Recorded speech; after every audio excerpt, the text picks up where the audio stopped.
If you've been feeling pain, pressure, or discomfort in your pelvic area, and you've been searching to figure out what's actually going on, this video is for you. Pelvic floor pain can feel like a lot of different things.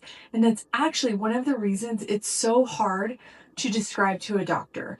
It's not always sharp. It's not always constant. Sometimes it's a dull ache. Sometimes it's a heaviness that builds throughout the day. Sometimes it's a pressure that makes you want to sit down, or a dragging sensation that shows up when you've been on your feet for too long. And one of the most common things that I hear from women who are trying to figure this out is that I don't even know how to explain what I'm feeling. And so that's what this video is. We're going to talk about what pelvic floor pain can actually feel like from a regular person's perspective, the two main reasons that it could happen, and what you can do with that information. The pelvic floor is a group of muscles and connective tissues that sit at the base of your pelvis. It supports your bladder, your uterus, and your rectum, and it's involved in pretty much everything: urination, bowel movements, posture, breathing, sexual function. When something is off with the pelvic floor, the pain or discomfort doesn't always announce itself clearly. It can show up in ways that completely feel unrelated to each other. Some women describe a dull, heavy ache deep in the pelvis, not sharp, not acute, just that persistent, low-grade feeling that something is wrong. Others describe it like a dragging sensation, like there's a weight pulling downward from the inside. It might start subtle in the morning and get more noticeable as the day goes on, especially after standing, walking, or lifting.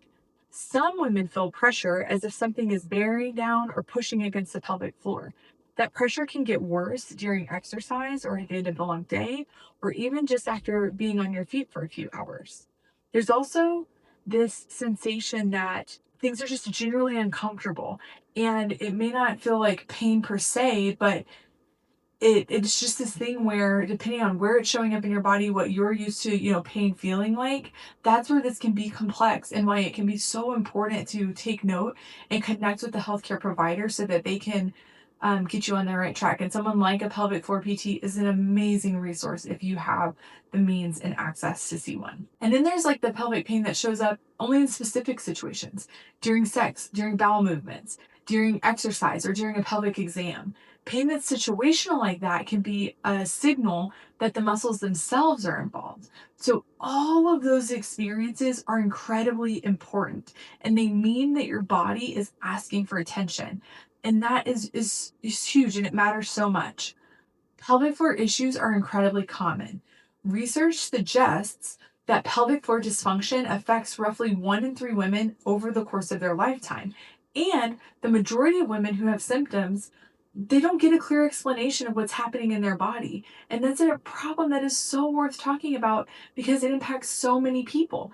And the less that you understand your symptoms, the harder it is to get the right support, which is why I always say that knowledge is power when it comes to this, and having those conversations, even if they might feel uncomfortable at first, are one of the best steps that you can take to getting the support that you need and deserve. Pelvic floor pain generally comes from two places. It could be that muscles are too tight, or the structures have shifted or weakened.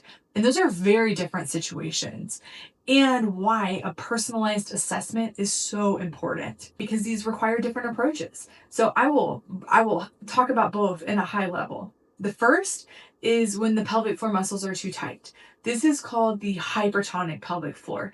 And the best way that I can describe that is to think about a muscle that's been clenched for far too long. Most people assume that a tight muscle is a strong muscle, but that's not how it works with the pelvic floor. And when these muscles are constantly contracted and they can't fully relax, that blood flow gets restricted, nerves get irritated, and the muscles start to feel sore and weak, even though they're technically tense. The pain from a hypertonic pelvic floor can feel like cramping, burning, or a deep ache.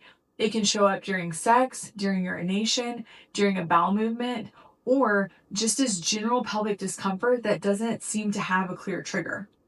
Women who carry a lot of stress, women who have had a difficult birth experience, athletes who train with high intensity, anyone who chronically braces or holds tension in their core, these are all people who can develop a hypertonic pelvic floor without realizing it.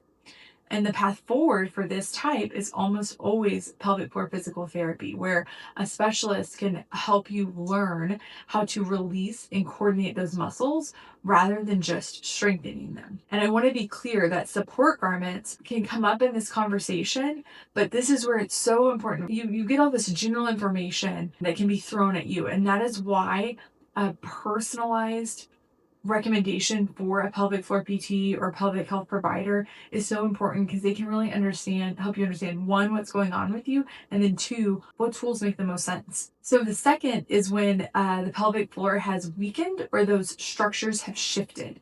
So this is where prolapse and related conditions come in. When the tissue and muscles that support your pelvic organs become weakened or stretched.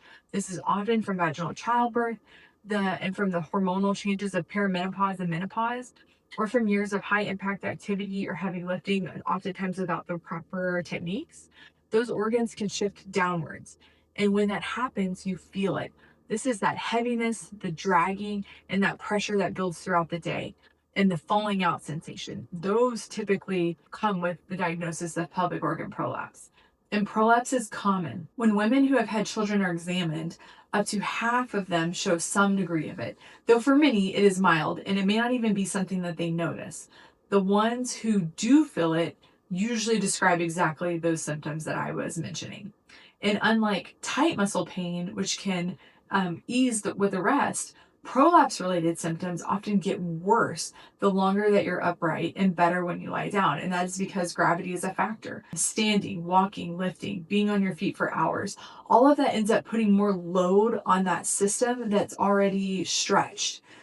And so here, this type of pelvic floor pain, it benefits from a combination of approaches. Pelvic floor PT to help you strengthen those surrounding structures. Symptom management tools like support garments that provide that counter pressure externally. And then in some cases, a pessary or other intervention methods can be amazing choices. And one thing that's worth calling out for both of these is that hormones play a significant role in pelvic health.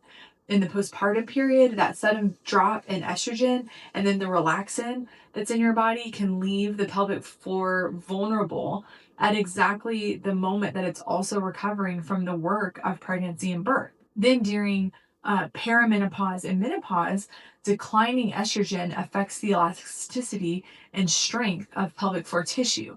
That's why so many women say their symptoms got noticeably worse in their 50s, even if they've been managing okay for years. This wasn't just a sudden change overnight. It's that tissue support that had been quietly shifting over time, and then that hormonal shift is finally tipping that balance to where you're then, feeling these symptoms and feelings that you didn't have before.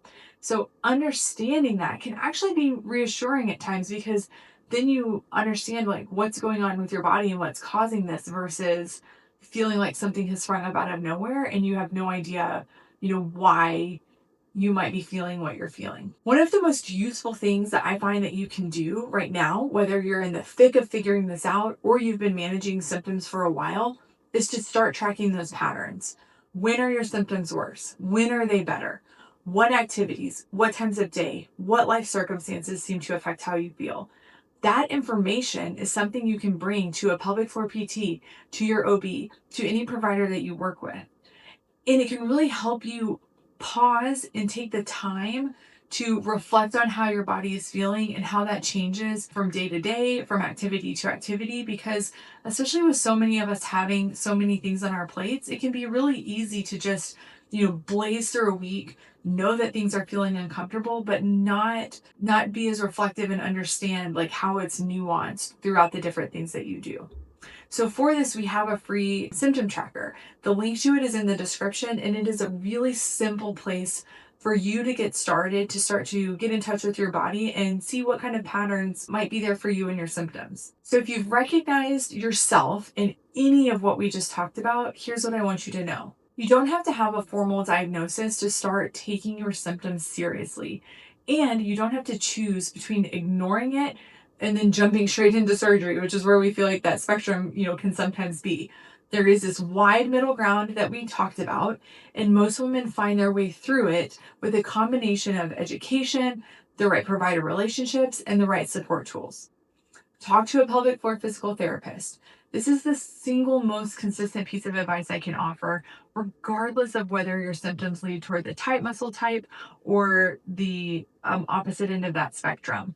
A pelvic floor PT can assess what's actually happening in your specific body, not just tell you the generic do Kegels advice that so many of us hear, which, if you have the hypertonic pelvic floor, can make it drastically worse. They can identify whether your muscles are too tight, too weak, or a combination of both, depending on which part of your body they're looking at. And they can give you a plan that's actually calibrated to what you need. Chelsea Tetro, who is a DPT at Bespoke Physical Therapy in Rhode Island, she put it really well in one of my interviews with her. She said, many patients fear that a pessary or surgery are the only options, and the right conservative approach can make a meaningful difference while you're working on longer term goals. That's what pelvic floor PT does at its best. A lot of women are told that pelvic floor symptoms are just a normal part of life after childbirth or menopause. And while these symptoms are common and normal are not the same thing. You deserve accurate information about what's happening in your body.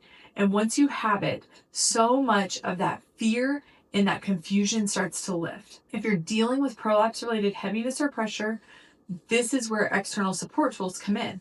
A well-designed support garment can help reduce that feeling of heaviness or pressure during long days, workouts, travel, or anytime you want to feel a little more held without thinking about your symptoms. I want to be clear that a support garment is one tool. It doesn't replace pelvic floor PT, it doesn't replace that provider conversation, and it doesn't treat prolapse. But what it can do is make your day-to-day feel more manageable while you are working on everything else. Emily Morris, an OTR in Florida, described it as helping her patients feel supported enough to do their everyday tasks again without being distracted or uncomfortable from the heaviness that they feel. That is the goal. Pelvic floor pain is real, it's common, and it deserves a real conversation, not a dismissal at a 6-week checkup and a pat on the back.